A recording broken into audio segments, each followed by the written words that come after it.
இன்னைக்கு வீடியோவில் adjectives for describing physical appearance. Okay, ஒருத்தவங்க பார்க்க எப்படி இருப்பாங்க, ஆள் நல்லா பல்காக இருக்காங்க, ஓவர் வெயிட்டாக இருக்காங்க, ஆர்எல்ஸ் நல்லா உருண்டையாக ரவுண்டாக இருக்காங்க அப்படின்னு சொல்கிறது, இல்லை எலும்புந்தோலுமாக இருக்காங்க, ஒட்டடை குச்சி மாதிரி இருக்காங்க. இந்த மாதிரிலாம் நம்ம தமிழில் ஈஸியாக டிஸ்கிரைப் பண்ணிவிடுவோம். இங்கிலீஷில் எப்படி டிஸ்கிரைப் பண்ணுறது அண்ட் அதுக்கான adjective வேர்ட்ஸ் என்ன அப்படிங்கிறத இந்த வீடியோவில் நம்ம பார்க்க போகிறோம். ஸோ அந்த வகையில் first word plump. Plump means a fleshy and somewhat soft rounded. Okay, ஒரு ப்ளசண்ட்டாக நல்ல சப்பியாக இருக்காங்கன்னு சொல்லுவாங்க இல்லையா, நல்லா கொழு கொழுன்னு இருக்காங்க, அந்த மாதிரி இருக்கவங்கள நம்ம டிஸ்கிரைப் பண்ணும்போது we use the adjective word plump. So the second word is corpulent, which means excessively fat. ஒரு ஃபேட்டாக இருக்க பர்சனை ஒரு ஃபார்மல் வேர்ட் சொல்லி நம்ம டிஸ்கிரைப் பண்ணோன்னா we can use the adjective word corpulent. For example, Santa Claus as a corpulent man. Santa Claus வந்து எப்பயுமே ரொம்ப வெயிட்டாக இருக்க மாதிரி தான் காமிப்பாங்க. So Santa Claus as a corpulent man. The next word is obese. Obese means medically overweight. பிஎம்ஐன்னு சொல்லுவாங்க. அது கரெக்டாக இல்லைன்னா வெயிட் அதிகமாக இருந்துச்சுன்னா தட் இஸ் கால்டு ஒபீஸ் அப்படின்னு சொல்கிறது. விச் இஸ் நாட் ஹெல்த்தி அப்படிங்கிறது, பருமனான அப்படின்னு சொல்லுவாங்க. That is called obese.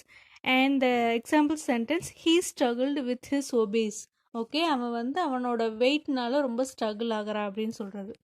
The next is muscular. Muscular means a strong with a well-developed muscles. A person who has a strong and well-developed muscles means we can call the person as muscular man. இதனால ஜிம்முக்கு போகிறவங்க, work out பண்ணுறவங்க, இவங்கெல்லாம் we can call them as muscular man.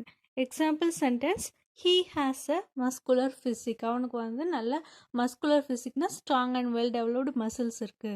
So the next word is hefty. Hefty which means big and strong. ரொம்ப பெருசாக இருந்தாலும் ஸ்ட்ராங்காக இருப்பாங்க. So they are called hefty person.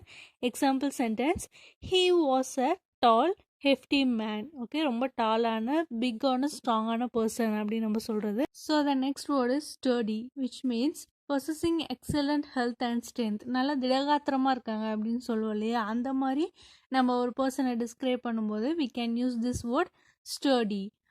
Example sentence, she was a short and sturdy woman in her early 60s. 60ஸ்லயும் அந்த அம்மா நல்லா திடகாத்திரமாக இருக்காங்க அப்படின்னு சொல்கிறது. The next word is burly, which means large in body, or else we can call it as பல்கி. நாள் நல்லா பல்காக இருக்காங்க அப்படின்னு சொல்லுவோம் இல்லையா, ஸோ அந்த மாதிரி சொல்லக்கூடிய வேர்டு தான் பர்லி அப்படின்னு சொல்கிறது. Example sentence, a burly delivery man brought the furniture. Next word is lanky, which means very thin and tall. ரொம்ப ஒல்லியாக நல்லா டாலாக இருப்பாங்க இல்லையா, அவங்களுக்கு நம்ம எப்படி டிஸ்கிரைப் பண்ணலாம், லேங்கி அப்படிங்கிற வேர்டு யூஸ் பண்ணலாம். I was tall and lanky. Okay, example sentence, I was tall and lanky means I was very thin and tall அப்படின்னு சொல்கிறது. So the next word is spindly, which means long, thin and suggesting weakness. Okay, ரொம்ப லாங்காக இருக்கவங்க, ரொம்ப ஒல்லியாக இருக்கவங்க, it's suggesting weakness, it indicates weakness. அப்படி இருக்கவங்கள நம்ம ஸ்பிண்ட்லி அப்படின்னு நம்ம டிஸ்கிரைப் பண்ணலாம். He has got those spindly legs. Okay, ரொம்ப வீக்காக இருக்க லெக்ஸ், குச்சி மாதிரி இருக்கு கால் அப்படின்னு சொல்லுவோம் இல்லையா, அந்த மாதிரி இருக்கிறதுக்கு we can use the adjective word spindly. The next word is feeble, which means weak, lacking in muscular power. Okay, ரொம்ப வீக்காக இருக்காங்க and they don't have any muscular power. அப்படி இருக்கவங்களுக்கு தான் நம்ம feeble அப்படின்னு சொல்கிறது. Example sentence, she is still feeble from her long illness. ரொம்ப லாங்காக உடம்பு சரியில்லாமல் இருந்தனால அவங்க இன்னமுமே மஸ்குலர் பவர் இல்லாமல் தான் இருக்காங்க அப்படின்னு சொல்கிறதுக்கு தான் ஃபீபிள் அப்படின்றது யூஸ் பண்ணுறோம். The next word is Fani.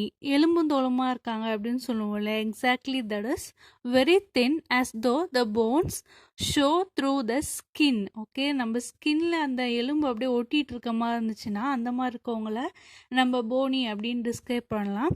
Example sentence, I used to be fat but my sister was always bony. நான் குண்டாக இருந்தாலும் என் சிஸ்டர் எப்போவுமே போனி, எலும்புந்தோலுமாக தான் இருப்பாங்க அப்படின்னு சொல்கிறது.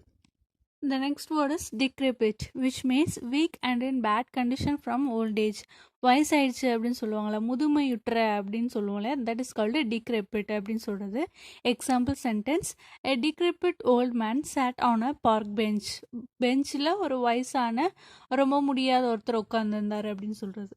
The next word is senile, which means this is also connected with old age related anada, showing the weakness of the body and especially of the mind. பாடியும் வீக்காக இருக்குது, மைண்டும் ரொம்ப வீக்காக இருந்தாங்கன்னா அந்த மாதிரி பர்சனை நம்ம எப்படி டிஸ்கிரைப் பண்ணலாம்னா சீனல் அப்படின்னு சொல்லி டிஸ்கிரைப் பண்ணலாம். Example sentence, he spend many years caring for his senile mother. Okay, அவங்க மதர் ரொம்ப மைண்ட் அளவுலையும் உடம்பளவில் வீக்காக இருந்தாங்க. ஸோ இந்த வேர்ட்ஸ் எல்லாம் கேட்க எல்லாம் ஒரு சிமிலர், குண்டா இருக்காங்க, ஒல்லியாக இருக்காங்க, எல்லாமே மோர் ஆர் லைக் சிமிலராக இருக்க மாதிரி தான் இருக்கும். But each and every word has a uniqueness. ஒவ்வொன்றுலையும் ஒவ்வொரு சின்ன சின்ன டீட்டெயில்டு இருக்கும், சின்ன சின்ன டிஃப்ரென்ஸ் இருக்கும். இனிமேல் நம்மளே டிஸ்கிரைப் பண்ணிக்கிறதுனாலும் அடுத்தவங்களை டிஸ்கிரைப் பண்ணிக்கிறதுனாலும் இந்த வேர்ட்ஸ் யூஸ்ஃபுல்லாக இருக்கும் நம்புகிறேன். யூஸ்ஃபுல்லாக இருந்துச்சுன்னா share with your friends and family, and don't forget to subscribe Quest English. Thank you for watching this video.